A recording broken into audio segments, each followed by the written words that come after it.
Hello guys, welcome back to my YouTube channel. आज हम लोग पढ़ेंगे घातांक के नियम यानी कि लॉ ऑफ एक्सपोनेंट्स।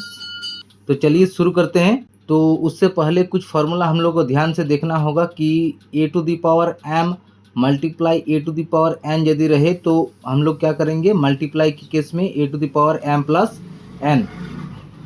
अगर a to the power m का मल्टीप्लाई में एन होगा तो a to the power m n multiply कर देंगे हम लोग। और अगर डिवाइड के केस में रहे ए सेम रहे यानी कि बेस सेम रहे और दोनों के घात m और n रहे तो a to the power m minus n करेंगे। और a to the power m multiply b to the power m यानी कि बेस चेंज हो रहा हो तो a और b को मल्टीप्लाई करके m एक ही रखेंगे। ठीक है, जहाँ देखिए यहाँ लिखा भी है क्लियर तरीके से, A M and N is a natural number. A M and N एक प्राकृतिक संख्या है यानी कि कोई भी प्राकृतिक नंबर हो सकता है और ए को आधार माना जाता है।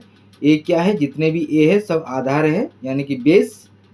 एंड एम एन को घातांक यानी कि एक्सपोनेंट कहा जाता है। एम एन को क्या कहा जाता है, एक्सपोनेंट।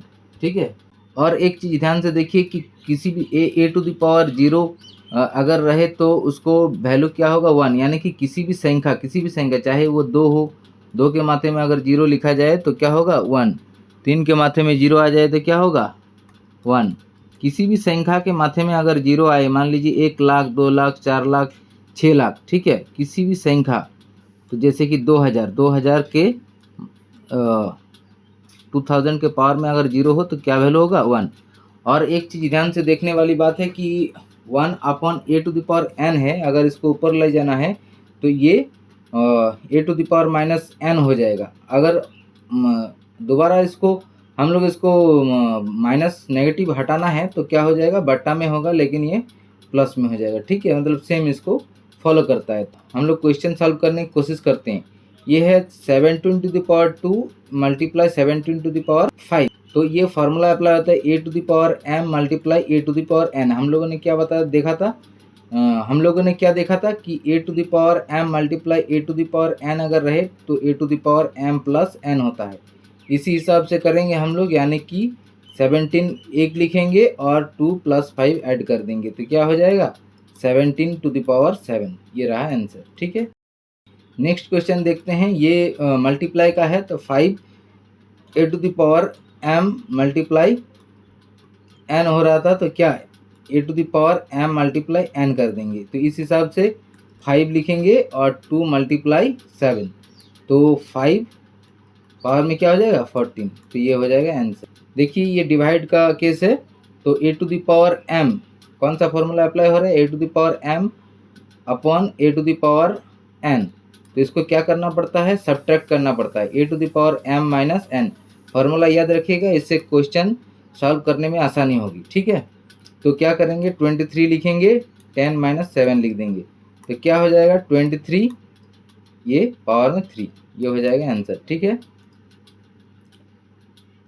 देखिए 7 इसका बेस जो है, बेस अलग अलग है यानी कि a to the power m multiply b to the power m. तो इसका फॉर्मूला क्या था, ए बी को मल्टीप्लाई करना होगा और एम एक लिखना होगा। देयरफॉर क्या होगा, 7 × 3 7 × 3 सॉरी 7 × 9 और एक बेस में लिखेंगे 3 तो ये 63 टू द पावर 3 हो जाएगा। ठीक है, आसानी से क्वेश्चन सॉल्व हो रहा है। नेक्स्ट देखिए, ये क्या हो जाएगा, ये मल्टीप्लाई था तो मल्टीप्लाई के केस में क्या होता है, formula a to the power m into a to the power n अगर रहे तो a to the power m plus n होता है।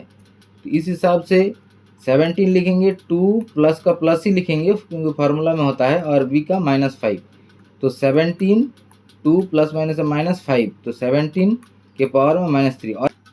और अगर इसको अगर कन्वर्ट करना हो तो क्या लिखेंगे, 1/17 ये 3 हो जाएगा। ठीक है, नेक्स्ट देखेंगे, ये मल्टीप्लाई क्वेश्चन है। 5 ये मल्टीप्लाई करेंगे ऊपर ही ऊपर। ठीक है, तो 5 - 14 इसको अगर प्लस में कन्वर्ट करना हो तो 5/14 लिखना होगा। नेक्स्ट देखते हैं, नेक्स्ट सेम क्वेश्चन है, a to the power m divided by a to the power n. तो क्या करेंगे, ये फॉर्मूला होता है, देखिए a to the power m divided by a to the power n, तो a to the power m minus n होता है। तो इस हिसाब से 23 लिखेंगे एम माइनस एन, यानी कि माइनस एम माइनस 10 माइनस 7, तो 23 अपॉन माइनस 17। तो इसको यदि माइनस तो हटाना है पावर में से, तो 23 और 17 लिखना होगा। नेक्स्ट क्वेश्चन देखिए, ए बी इसका अलग है, बेस अलग है, बेस इसका अलग है और पावर सेम है। तो इसको मल्टीप्लाई करेंगे, 7 9 63 और एक पावर लिखेंगे -3, ठीक है। और अगर इसको माइनस से हटाना है तो 63 की पावर 3 कर देंगे, ठीक है। इस प्रकार से होगा। नेक्स्ट क्वेश्चन देखिए, a to the power m, a to the power m multiply a to the power n का है, तो इसका फॉर्मूला होता है a to the power m plus n. तो उस हिसाब से तो 2 और 2/3 प्लस 1/3, ठीक है। 2 ये 3 हो जाएगा, 3 का एलसीएम 3 हो जाएगा, 3 1 1 2 ज़ा 2 प्लस 3 1 1 1 ज़ा 1, यानी कि 2 टू द पावर 3/3, तो 3 3 कट हो जाएगा, 2 के पावर में 1, ये हो जाएगा आंसर, ठीक है। 2 के पावर में 1 यानी कि 2 ही आंसर हो जाएगा। देखिए इसको ऊपर ले जाएंगे तो क्या हो जाएगा, 3 टू द पावर -5, ठीक है। और ये मल्टीप्लाई 3 टू द पावर -5 और ये 4 में है ही, ठीक है। तो 3 -20, ठीक है। नेक्स्ट देखते हैं ये क्या हो जाएगा, a to the power m upon a to the power n। तो क्या होता है, a to the power m minus n। 7 लिखेंगे, 1/5 माइनस 1/3 लिखेंगे, ठीक है। इसको सॉल्व करना होगा। 7 5 3 ज़ा 15, एलसीएम लेंगे तो 5 3 1 ज़ा 3 माइनस 3 5 5, तो ये क्या हो जाएगा, 7 - 2/15, ये हो जाएगा आंसर। अब इसको क्या करेंगे, देखिए बेस सेम है, ये बेस अलग अलग है और पावर इसका सेम है। तो इस हिसाब से 13 × 17 करेंगे और 1/5 को 1/5 रख देंगे, ये रहा आंसर। इसको मल्टीप्लाई कर लीजिएगा और ऊपर में 1/5 लिख दीजिएगा, ठीक है। नेक्स्ट, अगर मल्टीप्लाई का क्वेश्चन है तो एक बेस लिखेंगे और ये ऐड हो जाएगा, 2 टू द पावर 2/3 प्लस 1/5, तो क्या हो जाएगा, 2 का 2 रखेंगे, 3 5 15 हो जाएगा, 3 5 5 2 ज़ा 10 प्लस 5 3 3 1 ज़ा 3, तो ये 2 टू द पावर 13/15, ठीक है। नेक्स्ट देखेंगे, इसको सब्ट्रैक्ट करना होगा, 1/2 माइनस 1/4, तो क्या हो जाएगा, 11 का 11 रखेंगे, इसका 4 रखेंगे, 2 - 4 1 ज़ा 1, ठीक है। तो 11 1/4,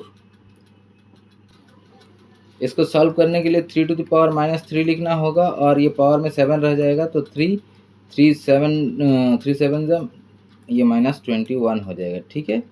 नेक्स्ट क्वेश्चन देखते हैं, ये बेस सेम है, सॉरी बेस डिफरेंट है और इसका पावर अलग अलग है, तो 7 8 ज़ा 56 हो जाएगा और 1/2 हो जाएगी, ये आंसर, ठीक है। तो आई होप आपको ये वीडियो पसंद आया होगा, ठीक है। अगर वीडियो पसंद आए तो वीडियो को लाइक करें, चैनल को सब्सक्राइब करें। और कोई भी प्रॉब्लम, ठीक है, आपको कोई भी एकेडमिक प्रॉब्लम या कॉम्पिटिटिव लेवल का क्वेश्चन का प्रॉब्लम हो, चाहे मैथ हो साइंस हो, आप कमेंट में बता सकते हैं।